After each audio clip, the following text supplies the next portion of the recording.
SEQTA can make student assessment data visible to every teacher. So when we talk about assessments, any task that a teacher gives the students or the learners that helps them answer these three questions when looking at each individual child. Where are they going? How are they going? And where to next? And there's lots of factors that play into this. The amount of time they've had to do the task, any formative evaluation the teacher has made, and the interventions that they put in place to support the child moving forward. If they've been doing any additional quizzes and tests along the way, gives them a lot of key information here. And if we come back to our teacher planning workflow, so in this 12-month course, students are covering 7 units. And there's been unit plans and lesson plans.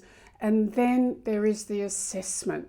Gives some key information about how the child has progressed in their learning and understanding of that unit of work. And then finally, there's the feedback. So if we go back to our metaphor using Google Maps, so a unit is the journey from Perth to Mandurah, and there are certain stops along the way. And in an assessment context, this is where these summative assessments, the report and a migration task are really critical. They're checkpoints along the way, monitoring students' progress and helping them decide what the next steps need to be in terms of their learning. So when we look at how we set up an assessment task, we just click on Overview of Assessments, and I've created both tasks. You can give them a weight. So depending on how the calculation is being made for their grade, they can all be weighted. This is out of 30. I'm linking content descriptors or syllabus statements. Teachers can add rubrics, whether they be word, number, or grades. They can be fixed columns, flexible. It's as simple as adding a couple of lines, adding as many columns as you want, and then entering the text. Alternatively, there is this brilliant library. So over the course of time, all of the rubrics can be saved there. Then all teachers have to do is go through, find one. When they click the plus sign, it drops it in, and then they can just adapt it. It's that simple and easy. Then this is this breadcrumb trail. I want to let the students know that this task is going to be available and due. And I'm setting the due date of the 9th of July. And then really it's a shopping list. I want them to write their expectation. I can add my own prompt here, so every teacher can create and put their key questions. And I want a reflection. In other words, have they picked up the feedback and what are they going to do about it? Can add any resources, make it an e-submission, so they have to upload their task. And if the school users turn it in, I just enable that. Click Save. My job is done. Everyone sharing this program will now have this. And then all they have to do is change their own due dates. And if they want to change the expectation and reflection question, well, they can. Simple as that. So I'm now going to add my reflection question. What did they do well? What are their next learning steps?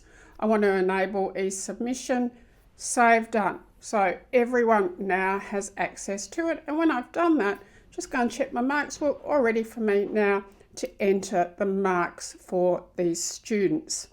So when I come back in here, now when I click on the 3 little ellipses, I don't even leave this screen to release this key information to the student and to the parents and change the assessment due date. Now, let's say I want to go and have a look at what the child is seeing. So I'm clicking on Zoe, brings it up in the student information panel. All I do is click Masquerade.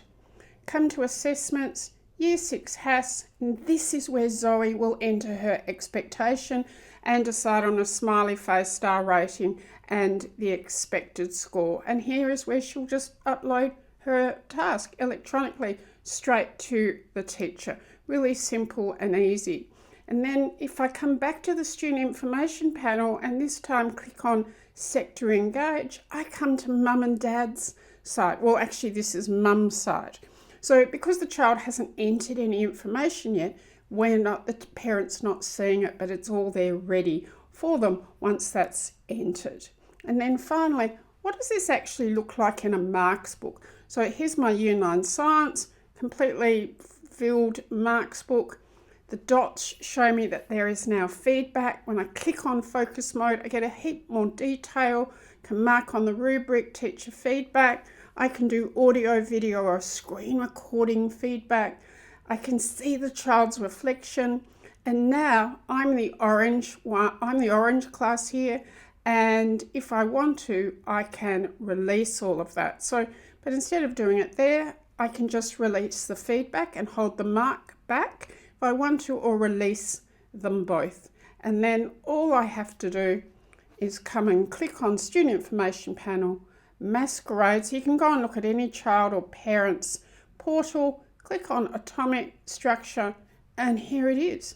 So the child's got it, and mum and dad also have exactly the equivalent information. So no longer is the child the carrier pigeon of how well or not well they're going in terms of their assessments.